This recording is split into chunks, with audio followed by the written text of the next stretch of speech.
একটি খাবারের প্লেট হাতে মায়ের কবরের পাশে বসে আছে তিন ভাই। চোখে অপেক্ষা, মনে একটাই আশা, যেন মা আবার উঠে এসে তাদের মুখে ভাত তুলে দেবেন।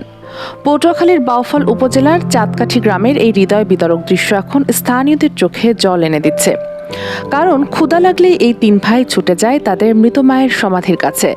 প্লেট হাতে বসে থাকা ঘন্টার পর ঘন্টা, যেন মাকে বলছে, মা আমাদের খুব ক্ষুধা লেগেছে, একটু খাবার দাও। জন্ম থেকেই নানা প্রতিবন্ধকতা নিয়ে বেড়ে উঠছেন তিন ভাই, সাধন, রিপন ও নিদু। নিজেদের কষ্ট, অভাব কিংবা ক্ষুধার কথাও তারা স্বাভাবিকভাবে কাউকে বলতে পারেন না। তাদের বাবা রতন চন্দ্র দাস ছিলেন পরিবারের একমাত্র উপার্জনক্ষম ব্যক্তি।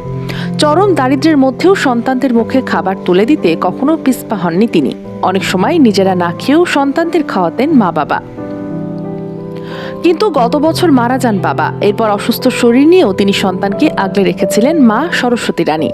লিভার ও কিডনির জটিল রোগে দীর্ঘদিন ভোগার পর গত মাসে তিনিও পৃথিবী ছেড়ে চলে যান।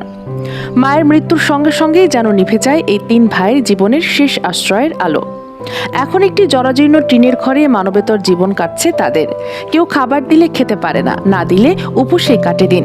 ক্ষুধার যন্ত্রণা সহ্য করতে না পেরে কখনো কখনো খাবারের প্লেট হাতে নিয়ে বসে থাকে মায়ের সমাধির পাশে। স্থানীয়রা জানান, এই দৃশ্য প্রায় প্রতিদিনই দেখা যায়। তিন ভাই হয়তো বুঝতে পারে না মৃত্যু কি, তারা শুধু জানে একসময় মা ডাকলেই খাবার দিতেন, তাই আজও ক্ষুধা লাগলে তারা মায়ের কাছেই ফিরে যায়।